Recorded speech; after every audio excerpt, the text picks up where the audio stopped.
Olá, meu amado, minha amada, graça e paz. Amém? É o Bom Dia Vida chegando com uma palavra de fé, de amor e de esperança para o seu coração. Amém?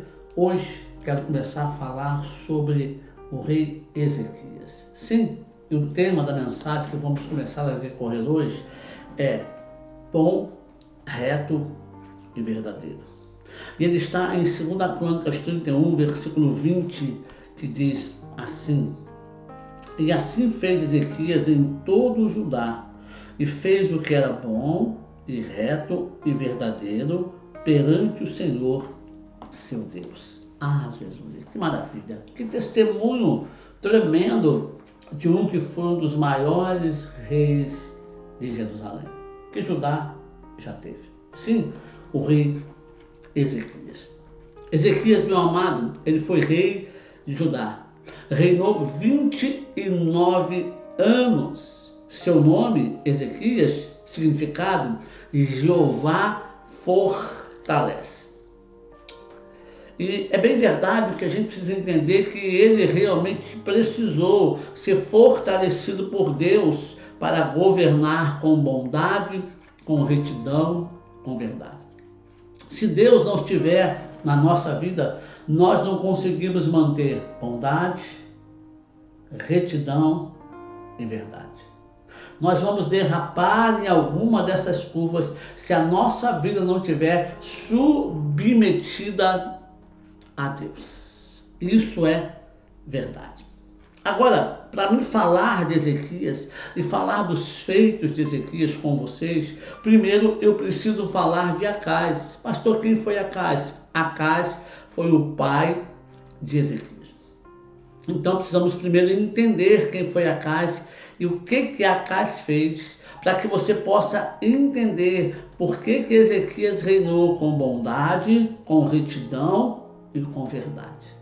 Porque quando você pega e lê de cara logo a passagem que fala de Ezequias, 2 Crônicas 29, 30, 31, 32, você não consegue mensurar como que ele pegou o reinado, como que ele assume o trono, como era o Estado de Israel, o Estado de Judá, na época em que ele sentou na cadeira em que ele assumiu. Amém? Então precisamos falar. 2 Reis, capítulo 15, do 38 até 2 Reis 16:4, fala um pouquinho sobre Acás. 2 Crônicas, capítulo 28, fala também de Acás e do seu reinado. Olha o que diz 2 Crônicas 28, versículo 1 e 2. Acás reinou 16 anos e não fez o que era reto perante o Senhor, como Davi, seu pai. Deixa eu explicar para você. Versículo 2. Andou nos caminhos dos reis de Israel e até fez imagens fundidas a Baales. Então, amados, nós só conseguimos entender a dimensão dos feitos de Ezequias quando mensuramos o tamanho do estrago que Acás fez a Judá. Sem mensurar o tamanho do estrago que um governo fez, nós não conseguimos entender o tamanho, a força que o outro governo fez para tentar colocar as coisas no lugar, para arrumar a casa. Amém? Então escute, quando a Bíblia fala que Acás não andou nos caminhos do seu pai Davi, não quer dizer que ele era filho de Davi. Você sabe que filho de Davi foi Absalão, foi Salomão, mas Acás não. Mas significa que Davi era o exemplo de rei de Israel, de Judá. Davi era o modelo de um rei. Davi foi perfeito? Não. Davi cometeu erros? Cometeu. Davi pecou? Pecou. Mas ele era um modelo. Por quê? Porque Davi tinha arrependimento em seu coração.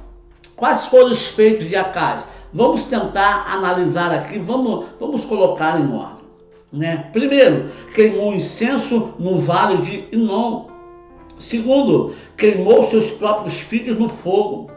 Terceiro, sacrificou e queimou incenso nos altos e nos outeiros. 2 Crônicas, capítulo 28, versículo 2 ao 4, fala sobre isso. Quando diz que ele queimou incenso no vale de Inom, era um vale de perdição, era um vale amaldiçoado, e ele vai para lá queimar incenso. Incenso se queimava onde? No templo. Quem queimava os incensos? Os sacerdotes. Lembra que tinha um altar do incenso no templo? Ele ficava entre o lugar santo e o lugar santo dos santos. E aquele incenso ia penetrando pelo véu, chegando até a presença da arca que simbolizava a Deus. Acais, ele vai para um lugar consagrado a outros deuses, queimar incenso. Incenso representa a oração, significa as orações. Ele vai para um vale consagrado a outros deuses, orar a esses deuses, buscar a face desses outros deuses.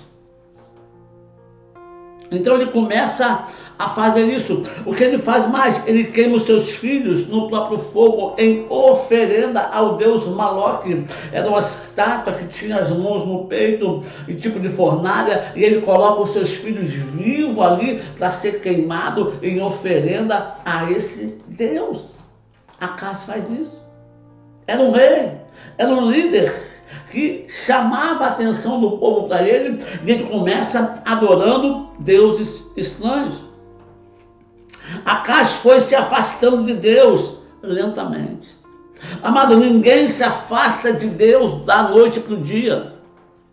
Ninguém acorda pensando, eu vou pecar, eu vou matar alguém, eu vou fazer isso. Não.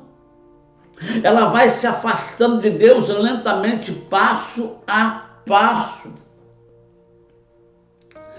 Acais, ele buscou a ajuda de outros reis para defender Israel. Ele não buscou ajuda em Deus. Quando Israel ia ser atacado, Jerusalém ia ser atacada, ele busca ajuda a outros reis. Ele saqueou, amado, a casa de Deus, a casa dos reis e a casa dos príncipes, para pagar por ajuda, para comprar força estranha de exército inimigo. Acais faz tudo isso. Ele se torna escravo, ele foi dominado por outros povos, ele chegou à destruição moral. 2 Crônicas, capítulo 28, versículo 24 e 25 diz: ajuntou Acais os utensílios da casa de Deus, fê-los em pedaços e fechou as portas da casa do Senhor. E fez para si altares em todos os cantos de Jerusalém. Também em cada cidade de Judá fez altos para queimar incenso a outros deuses. Assim provocou a ira do Senhor, Deus de seus pais. Meu Deus! Olha a distância que esse rei chegou de Deus. Olha o quanto ele se afastou do Senhor. Porque o que ele faz? Ele pega os utensílios da casa de Deus. Aqueles utensílios, as bacias, as pás, tudo aquilo que Deus mandou construir e servia no templo consagrado a Deus. Ele pega aquilo tudo, meu amado, e quebra, espedaça, espatifa tudo que podia representar e simbolizar a Deus. Então ele destrói os objetos da casa do pai. Depois ele faz o quê? Ele fecha a porta da casa de Deus. Com isso ele acaba com o quê? Com isso ele acaba com o culto. Com isso ele impediu as pessoas de cultuarem. Com isso ele incentivou a adorarem outros deuses. Olha o que ele faz. Quando ele fecha a casa, o templo, a casa de Deus, ele está acabando com o culto. Porque como que era o culto do Velho Testamento? Através dos sacrifícios levados no templo. A forma de cultuar, o culto do Velho Testamento era assim, através do templo, com o sacrifício e as ofertas que eram levadas e entregues. Fechando a casa de Deus, ele impede isso. Ele obriga. Ele faz com que as pessoas comecem a buscar outros deuses, porque eles estão acostumados a sacrificar alguma coisa, sacrificar alguém, então eles vão em lugares para sacrificar. E o que ele faz então para espalhar a adoração a Deus estranho? Ele espalhou altares por toda Jerusalém. Ele está dizendo, olha, vocês não vão ter o altar do templo mais para sacrificar, porque eu estou fechando a casa, mas eu vou colocar um altar nesse canto, um altar naquele canto, um altar em outro canto, vai ter um altar no Lago da Batalha, vai ter um altar na igrejinha, vai ter um altar na Garganta, vai ter um altar no Sorocaba, vai ter um altar no centro de Niterói, e onde vocês estiverem e quiserem levar o seu sacrifício, vocês podem levar, queimar o incenso lá, adorar a Deus lá, e está tudo certo. Eis, não, Deus havia estipulado um lugar aonde a oferta era levada, Deus havia estipulado um lugar onde o sacrifício era entregue. Deus havia feito tudo, querido, querida. Então escute, ele levou o povo para uma miséria espiritual, uma miséria moral e uma miséria financeira. Olha como ele acaba com a nação de Deus, um povo abençoado que era próspero, que tinha a presença de Deus, que tinha a guarda de Deus, que tinha a proteção de Deus, que tinha o cuidado de Deus, que tinha a mão de Deus sobre ele. E a única coisa que ele tinha que fazer era buscar a Deus. E a Bíblia diz que ele morre dessa maneira. Esses foram os feitos de Acás. E essa é a herança que Acás está deixando para Ezequias, que vai começar a governar depois que o seu pai morre. A herança que Acás deixa para Ezequias é uma herança de miséria. É uma herança de afastamento espiritual de Deus. É uma herança espiritual derrotada. Essa é a herança que Acás está passando para Ezequias. Esse é o reino que Ezequias está recebendo. Não é um reino próspero, não é um reino abençoado, é um reino destruído, é um reino na miséria, é um reino de povo apobrecido de todas as maneiras.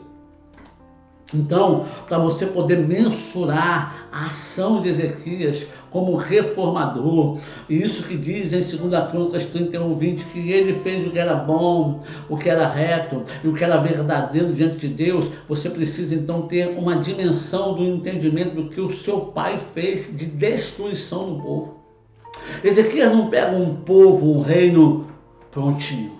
Sabe, ele não herda uma empresa multimilionária. Ele herda algo falido em todas as instâncias, moral, espiritual e financeira. E aí, ele tem a capacidade, ele tem a perspicácia, ele tem a sabedoria, a humildade de fazer tudo que era bom, reto e verdadeiro diante de Deus, o que o seu pai não fez. Agora eu quero orar com você. Quem sabe você está me ouvindo e você é uma pessoa que está se afastando de Deus devagar. Você não está percebendo, mas cada dia que passa você está mais longe de Deus porque você não cultua mais, você não lê mais a Bíblia, você não ora mais. Você está se acostumando com essa vidinha, porque você sabe que Deus te ama e Deus não vai te abandonar, Deus não vai te abandonar. Mas quantos são os casamentos que acabam com um amando o outro, mas eles se abandonam porque se afastam um do outro? A aliança com Deus é a mesma coisa. Deus te ama, Ele não vai te abandonar, mas se você se afastar dele, Ele não vai atrás de você.